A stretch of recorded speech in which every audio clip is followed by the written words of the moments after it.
mga deligegs, nag-try nga akong gumawa ng cheesy ensaymada. At sa paggawa ko nga nito, babahagi ko sa inyo ang mga ginamit kong ingredients. At ito nga ang ating mga ingredients. 1 cup water, 1/2 cup white sugar, 1 tablespoon instant dry yeast, 1/2 cup and 2 tablespoons salted butter, 6 eggs yolks, at 2 buong itlog. Nangangabulol pa ako.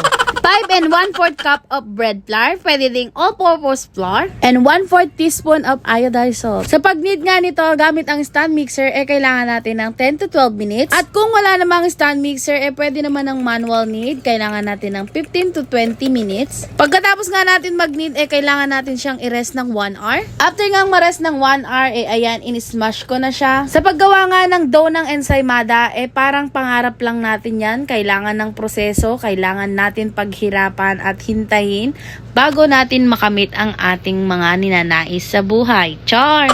At kung mapapansin nyo nga, binibilog ko gamit ang aking mga kamay at kailangan natin ng cover ng plastic para hindi masyadong ma-expose sa hangin ang ating dough dahil yun ang ating iniiwasan at kailangan takpan. Dahil ire-rest natin siya ulit ng more than 1 hour para mas lalong umapaw o umalsa ang ating dough. At habang nire-rest nga natin itong dough, kailangan gawin na natin ang ating pinaka-buttercream ng ating ensaymada. Naglagay nga tayo ng 1 cup softened butter, 1/4 cup of cream cheese at powdered sugar na 1/2 cup. After ngang ma-rest ng more than 1 hour itong dough natin, naglagay ako ng milk on top kahit konti lang. Pwede ring egg yolk. At i-bake natin siya ng 12 to 15 minutes gamit ang 350 Fahrenheit. Kung gusto nyo nga ng medyo toasted, kung kailangan pwede natin gawing 18 to 20 minutes. Tansyahin nyo lang, silip-silipin din yung oven.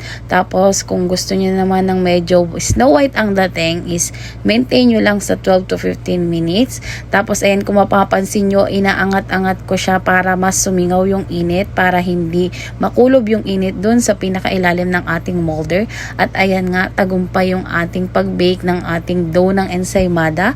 Napansin nyo naman. At feeling ko nga na perfect yung ating bread. At kung mapapansin nyo nga, may butas yung gitna para malagyan ng filling. Pagkatapos ng gitna, sinunod ko naman yung pinaka-top ng ating ensaymada para ma-spread ang buttercream. Lagi natin tatandaan na bago tayo mag-spread ng ating pinaka-buttercream, kailangan siguraduhin natin na palamig natin siya ng maayos para hindi matunaw yung ating pinaka-butter. After ko nga mag-spread ng buttercream, sinunod ko naman ang ating pangmalakasang keso. At kapag kumakain nga ako ng ensaymada, ang bet na bet ko is sobrang dami ng cheese. Kasi mas lalong sumasarap ang ating ensaymada kapag maraming cheese. Thankful naman ako dahil first try natin to, nagtagumpay tayo at naubos naman siya. Naibenta natin siya sa halagang 130 pesos. Hindi na masama para sa start. Happy baking! Yun lang! Salamat!